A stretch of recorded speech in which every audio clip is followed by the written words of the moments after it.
Secretário de Saúde do Rio de Janeiro, tira dúvidas sobre a variante Delta do coronavírus. Considerada por especialistas mais transmissível em comparação às demais, variante já foi identificada em 81 pessoas em todo o estado. A variante Delta do coronavírus, considerada por especialistas a mais transmissível em comparação às demais, já foi identificada em 81 pessoas em todo o estado do Rio de Janeiro. Está preocupado?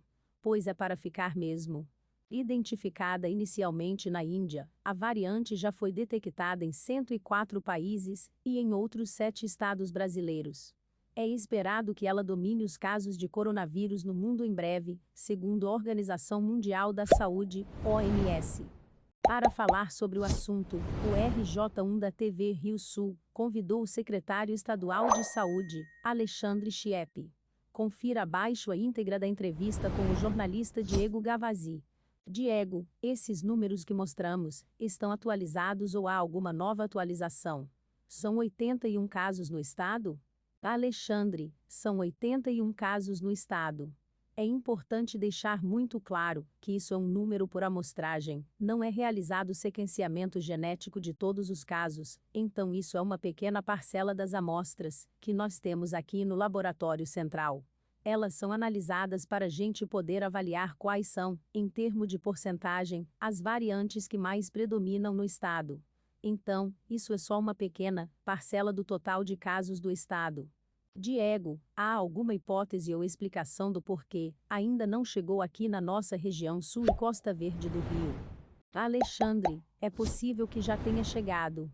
É possível que essa amostragem, que, apesar de ser significativa, são cerca de 800 amostras por mês sequenciadas, ainda não tenham conseguido captar um caso aí da região. Mas de qualquer jeito, pela velocidade que essa variante Delta vem se alastrando pelo Rio de Janeiro, a tendência é que ela chegue a todas as regiões brevemente. Diego, o processo de monitoramento de vocês para essa variante é o mesmo do início da pandemia? Há algum procedimento específico? Alexandre, não.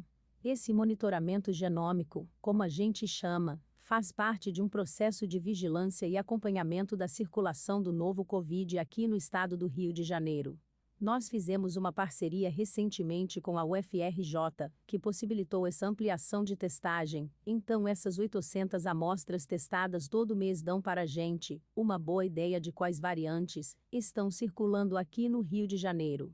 Nós conseguimos identificar a P1, a variante de Manaus, que foi responsável pela terceira onda de transmissão aqui no estado do Rio de Janeiro, e nós já sabíamos da possibilidade dessa entrada dessa variante indiana, a variante Delta.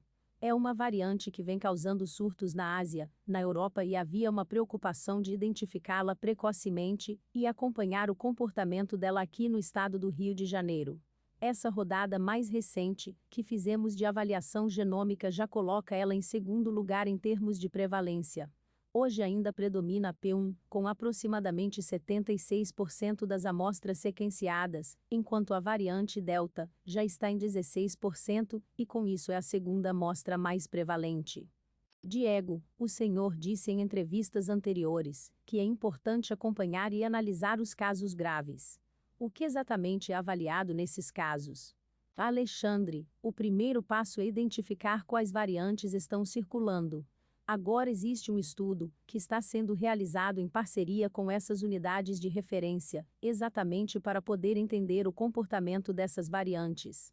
A gente sabe que essa variante Delta é muito agressiva do ponto de vista de transmissão, mas a gente precisa entender agora o ponto de vista clínico dessa variante, como ela se comporta.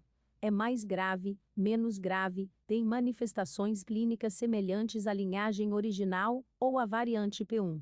Então essas respostas a gente tem que avaliar, tem que estudar agora, para poder ter essas respostas o mais breve possível.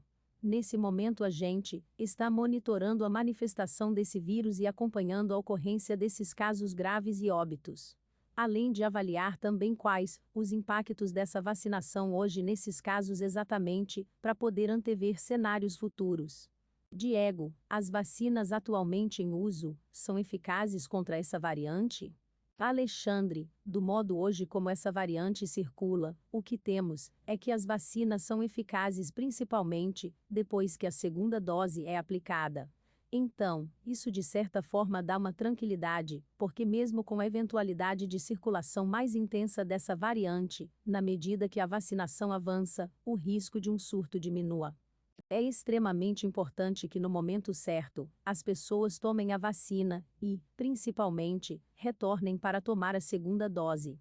Não só para uma proteção individual, mas também para uma proteção coletiva de evitar um possível surto por essa variante. Diego, os sintomas são os mesmos, né? Alexandre, tudo leva a crer pelos dados levantados que os sintomas são absolutamente os mesmos, tanto a variante P1 quanto a linhagem original do vírus. É o mesmo vírus, mas eles têm pequenas características, mas que não interferem nas manifestações clínicas. Então, pessoas que têm a síndrome gripal, com febre, dor no corpo e sinais de problemas respiratórios, devem procurar o serviço de saúde. É importante frisar que o serviço de sequenciamento não faz parte do serviço de rotina, ele é um estudo que vem sendo feito para poder avaliar tendências dessa pandemia a fins de vigilância epidemiológica. Se inscreva para acompanhar a cobertura completa dessa notícia e de muitas outras.